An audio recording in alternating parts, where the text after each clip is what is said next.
Good afternoon. My name is Nicole LaChapelle, and I am the mayor of Easthampton, Massachusetts. This is my update, and it's the first one of 2020, not only a new year, but also a new decade.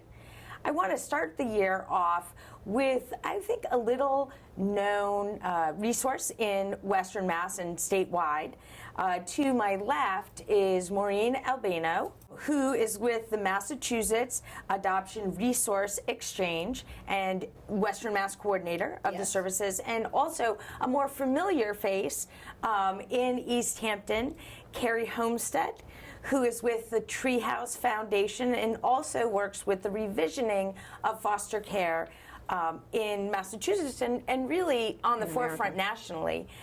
I've invited them today to just talk about the partnership going on in Western Mass currently and the services and the amazing work they do for children in foster care who are looking for adoptive homes. Maurine, can you just give us an overview of the Adoption Exchange and your work? Okay. We're referred to as MARE, M-A-R-E. We are statewide in Massachusetts. We have people who handle every single region. I, have the privilege of handling the Western region. And so what we do is we work directly with the Department of Children and Families, and we are contracted with them to find adoptive families for children in foster care who the state has not been able to find any kind of a permanent home for. The birth rights or birth parents have been considered, and probably for many years that they have been working on service plans, but for some reason the courts have deemed that the children can no longer go home. A child's goal gets changed to adoption rather than reunification. And that's what we get. We are getting these children, and we are searching all over the state, locally. We're searching out of state for appropriate adoptive families for them. Maurine, before we talk about the partnership with Treehouse here in Easthampton, what process or training or what does the search look like for adoptive families? What's different between your work and, say, DCF? Well, we have a database of families all over the country, along with Massachusetts, New England families, and they have submitted their home studies to us. So we have a stockpile of these families to look through for children. It's nobody really, in this region, we have a very difficult time. And I'll talk specifically about Western Mass. When I started the job 20 years ago, we probably had 50 kids waiting to be adopted. And we had a comparable amount of families also waiting for these kids. So there was always a great balance of the number of families out here and the number of kids.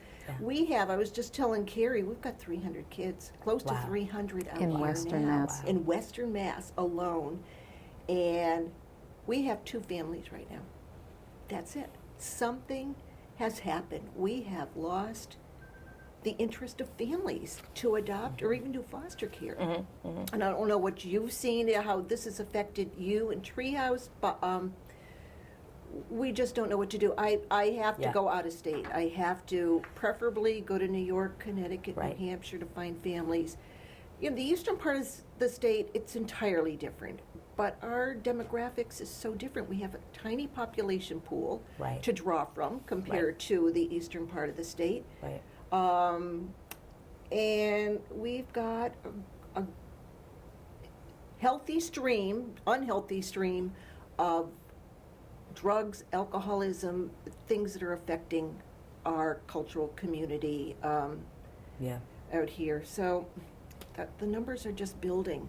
And when I read through some of the material, I saw as a particular focus is that you're trying to have children out in Western Mass stay near their communities, which makes a lot of sense. Wouldn't that be wonderful? I mean, because they're connected to aunts and uncles. These are people that maybe can't offer them permanency, but are still a support to them. Or if you've got sibling groups, one may have a special needs, like right now. I've got 2 siblings very, very close to each other. One has a condition called DeGeorge disease, it needs some specialized training and knowledge. That child has to go to Ohio for a family. The other child found a family out here.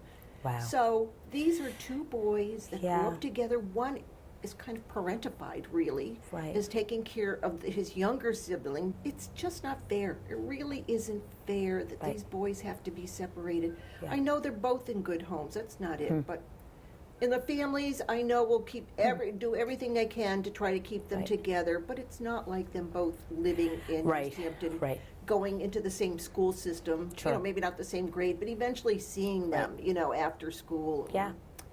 So that's what's tough. It really So is. what's the partnership with Treehouse, or how did that come about, and how does Treehouse figure into this? Well, Treehouse is in Easthampton is an intergenerational community designed to re-envision foster care, and we are all about ensuring that all children are rooted in family and community. So we're literally a community. It's a very innovative model. It's supportive of elders also who bring their time, talents, and treasure.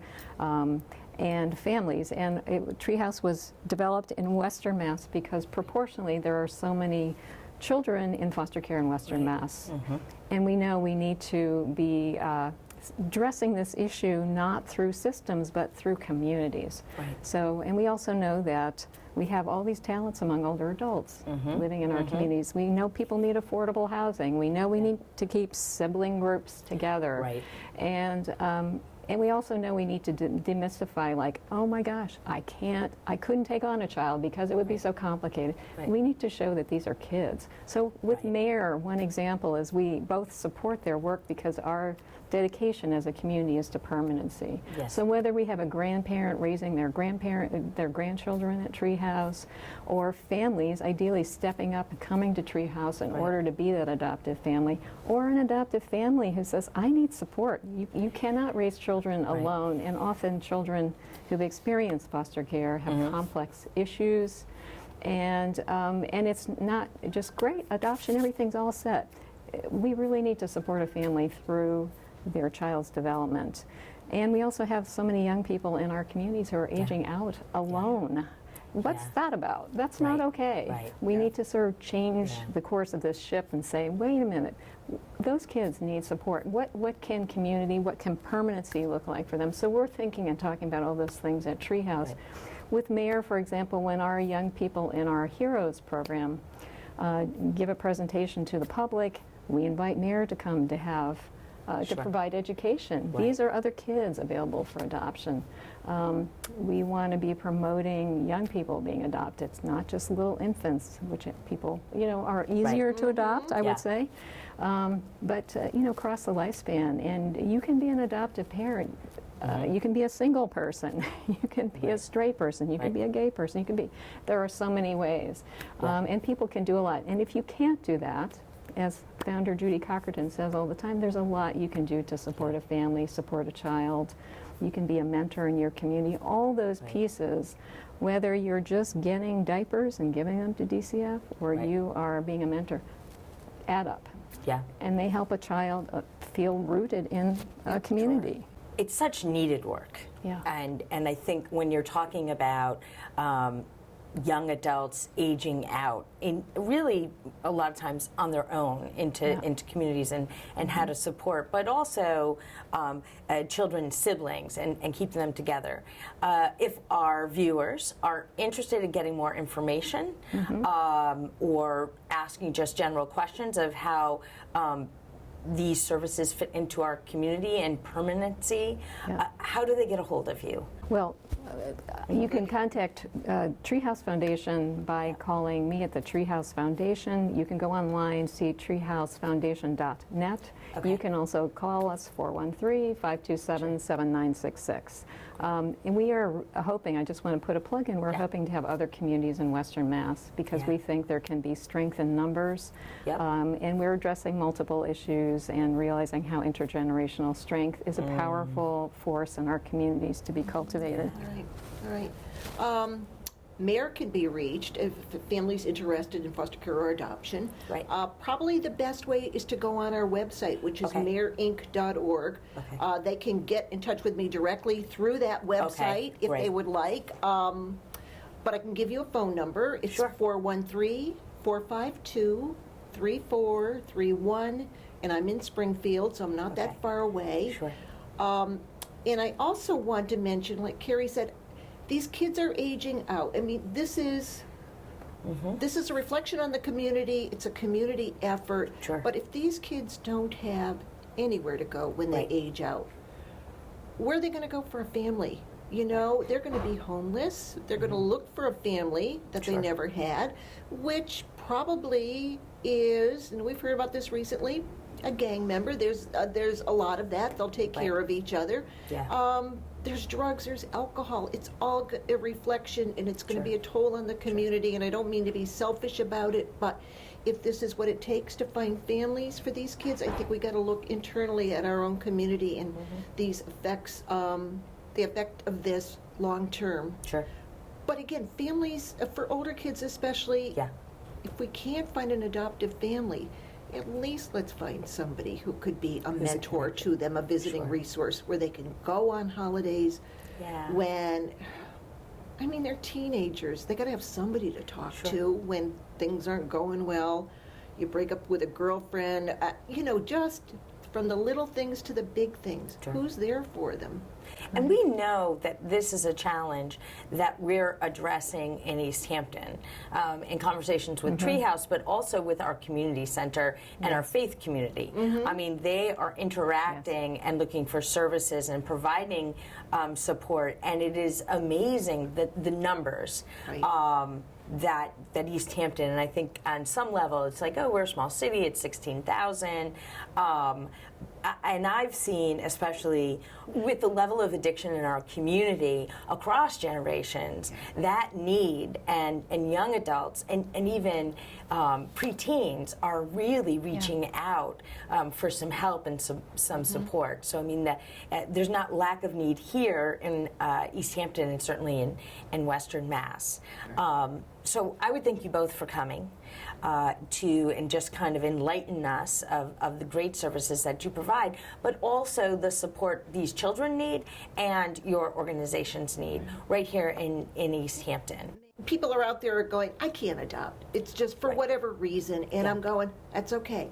But they can do one thing for us. Spread the word. Either spread it through their faith-based organization, your PTO, wherever you are with a group of people. Sure. And just, we've given statistics. Yeah. Maybe people are statistically inclined and may just say, Right. oh, I understand these numbers. Yeah. Some people may just go, darn it, the least I can do is talk to people about it. Right. If it's not for me, that's good point. fine. But A good point. you know, you're a small community. Talk it up, please, Right. and who knows comes from it. But if people aren't knowledgeable and informed about it, nothing's going to happen for these Yeah. kids.